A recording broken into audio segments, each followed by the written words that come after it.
অবশেষে আলোর মুখ দেখতে যাচ্ছে নবম পে স্কেল। জীবনযাত্রার ব্যয় এবং বর্তমান মুদ্রাস্ফীতির সঙ্গে সঙ্গতি রেখে একটি নতুন বেতন কাঠামো বাস্তবায়নের সুপারিশ করেছে সরকার গঠিত পুনর্গঠিত কমিটি। নবম পে স্কেলের গ্যাজেট ও বেতন তালিকা প্রকাশ, সম্ভাব্য তারিখ আগামী 11ই মে। বাড়ছে সরকারি চাকরিজীবীদের বেতন, ভাতা ও পেনশন। কোন গ্রেডে কত বেতন বাড়ছে সব বিস্তারিত থাকছে আজকের আলোচনায়। আজ আমরা মোট 10টি গুরুত্বপূর্ণ বিষয় নিয়ে কথা বলবো। প্রথমত, নবম পে স্কেলের সর্বশেষ অবস্থা। দ্বিতীয়ত, গ্যাজেট কবে আসতে পারে, বাস্তব বিশ্লেষণ। তৃতীয়ত, গ্রেড 20 থেকে গ্রেড 1 পর্যন্ত সম্ভাব্য বেতন চিত্র। চতুর্থত, ভাতা কাঠামোর পরিবর্তন। পঞ্চম, পেনশনের নতুন হিসাব। ষষ্ঠ, বকেয়া নিয়ে বাস্তব তথ্য। সপ্তম, দুর্গম ও বিশেষ এলাকার সুবিধা। অষ্টম, মহিলা কর্মচারীদের জন্য নতুন ব্যবস্থা। নবম, চুক্তিভিত্তিক ও আউটসোর্সিং কর্মীদের ভবিষ্যৎ। দশম, আপনার করণীয়। 1. নবম পে স্কেলের সর্বশেষ অবস্থা। গত কয়েক মাসে এই পে স্কেল নিয়ে অনেক গুজব ছড়িয়েছে। কেউ বলেছে হয়ে গেছে, কেউ বলেছে আটকে গেছে, আবার কেউ বলেছে বাতিল হয়ে গেছে। কিন্তু বাস্তবতা হচ্ছে এর কোনোটাই পুরোপুরি সত্য নয়। এখানে একটি বিষয় পরিষ্কার করা দরকার, নবম পে স্কেল এখনও গ্যাজেট আকারে প্রকাশ হয়নি। তবে প্রক্রিয়াটি শেষ পর্যায়ে রয়েছে। পে কমিশন তাদের সুপারিশ জমা দিয়েছে। সেই সুপারিশ অর্থ বিভাগে গেছে। অর্থ বিভাগ তা পর্যালোচনা করেছে এবং সংশ্লিষ্ট মন্ত্রণালয়গুলো তাদের মতামত দিয়েছে। এখন পুরো বিষয়টি একটি পূর্ণাঙ্গ প্রস্তাব হিসাবে সর্বোচ্চ পর্যায়ে রয়েছে, অর্থাৎ কাজ থেমে নেই, বরং শেষ ধাপে রয়েছে। 2. গ্যাজেট কবে আসবে, বাস্তব বিশ্লেষণ। এটাই সবচেয়ে গুরুত্বপূর্ণ এবং কঠিন প্রশ্ন। অনেকেই বলছেন 11ই মে গ্যাজেট প্রকাশ হবে, কিন্তু বাস্তব বিশ্লেষণ বলছে এই তারিখটি এখনও নিশ্চিত নয়। কারণ গ্যাজেট প্রকাশের আগে কিছু গুরুত্বপূর্ণ ধাপ থাকে: চূড়ান্ত অনুমোদন, আইনি যাচাই এবং প্রশাসনিক প্রস্তুতি। এই প্রক্রিয়াগুলো শেষ হতে সময় লাগতে পারে। তবে একটি বিষয় ইতিবাচক, যেহেতু সব সুপারিশ এখন চূড়ান্ত পর্যায়ে, তাই গ্যাজেট প্রকাশ আর খুব বেশি দূরে নয়। সংক্ষেপে বলা যায় 11ই মে একটি সম্ভাব্য তারিখ, কিন্তু চূড়ান্ত নয়। 3. গ্রেড 20 থেকে গ্রেড 1 সম্ভাব্য বেতন চিত্র। প্রাথমিকভাবে ধারণা করা হচ্ছে সব গ্রেডেই বেতন বৃদ্ধি পাবে, তবে নিম্ন ও মধ্যম গ্রেডে তুলনামূলক বেশি বৃদ্ধি হতে পারে, কারণ বর্তমান বাজার পরিস্থিতিতে এই শ্রেণীর কর্মচারীরাই সবচেয়ে বেশি চাপের মধ্যে আছেন। উচ্চ গ্রেডেও বেতন বাড়বে, তবে তা তুলনামূলক নিয়ন্ত্রিত হতে পারে, যাতে সামগ্রিক ব্যয় ভারসাম্যে থাকে। এখানে মনে রাখতে হবে এগুলো এখনো আনঅফিসিয়াল ধারণা। চূড়ান্ত তালিকা গ্যাজেটেই প্রকাশ হবে। 4. ভাতা কাঠামোর পরিবর্তন। নতুন পে স্কেলে শুধু বেতন নয়, ভাতাতেও বড় পরিবর্তন আসতে পারে। বাড়ি ভাড়া, চিকিৎসা, যাতায়াত এবং বিশেষ ভাতাগুলো পুনর্নির্ধারণ করা হতে পারে। বিশেষ করে শহরভিত্তিক ভাতা এবং জীবনযাত্রার ব্যয়ের সাথে সামঞ্জস্য রেখে নতুন কাঠামো তৈরি করা হতে পারে। 5. পেনশনের নতুন হিসাব। পেনশন ব্যবস্থায়ও পরিবর্তনের ইঙ্গিত পাওয়া যাচ্ছে। নতুন বেসিক বেতনের উপর ভিত্তি করে পেনশন নির্ধারণ করা হলে অবসরপ্রাপ্ত কর্মচারীরাও বাড়তি সুবিধা পেতে পারেন। 6. বকেয়ার বিষয়টি।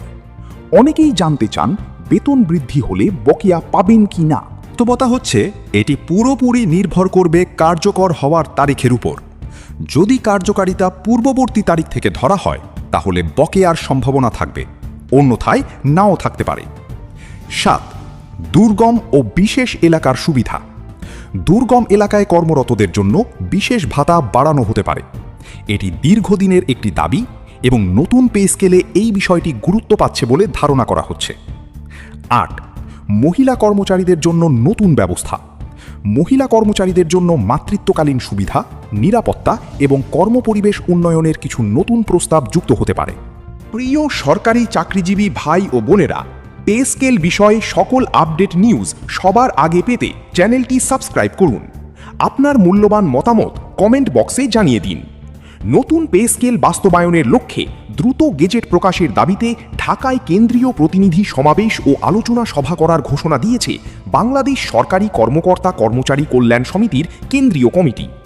শনিবার 2 মে সংগঠনটির আহ্বায়ক আব্দুল মালেক এক সংবাদ বিজ্ঞপ্তির মাধ্যমে এই তথ্য জানিয়েছেন। বিজ্ঞপ্তিতে বলা হয়েছে, আসন্ন জাতীয় বাজেটকে সামনে রেখে নবম পে স্কেল বাস্তবায়নের জন্য দ্রুত গেজেট প্রকাশের দাবি জানাতে এবং কর্মচারীদের দীর্ঘদিনের চাওয়া পাওয়ার বিষয়টি সরকারের নজরে আনতে মে মাস জুড়ে শান্তিপূর্ণ কর্মসূচি পালনের সিদ্ধান্ত নেওয়া হয়েছে। গেজেট প্রকাশ না হলে কোনো পে স্কেল কার্যকর হয় না, তাই এই বিষয়টিকেই সবচেয়ে বেশি গুরুত্ব দেওয়া হয়েছে। এর অংশ হিসেবে আগামী 8 মে পটুয়াখালীতে, 9 মে খুলনায় প্রতিনিধি সমাবেশ ও আলোচনা সভা অনুষ্ঠিত হবে। এছাড়া 16 মে ঢাকার জাতীয় প্রেস ক্লাবে একটি কেন্দ্রীয় প্রতিনিধি সমাবেশ আয়োজনের কথাও জানানো হয়েছে।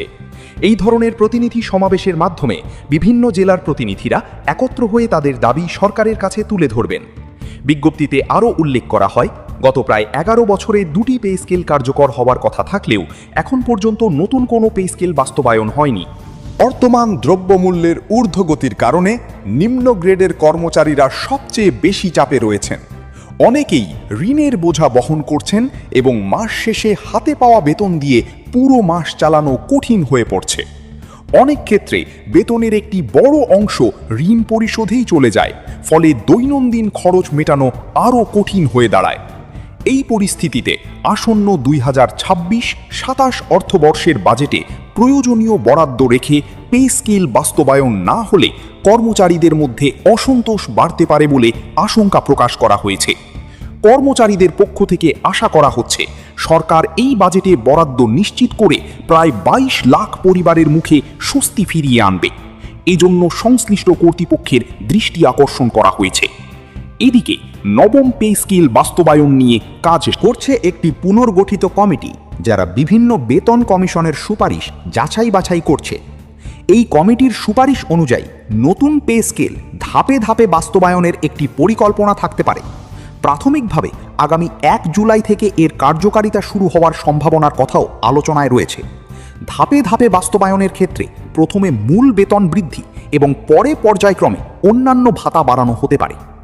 গত 21 এপ্রিল সরকার জাতীয় বেতন commission, judicial service pay commission এবং সশস্ত্র বাহিনী বেতন কমিশন সংক্রান্ত সুপারিশ পর্যালোচনার জন্য কমিটি পুনর্গঠন করে।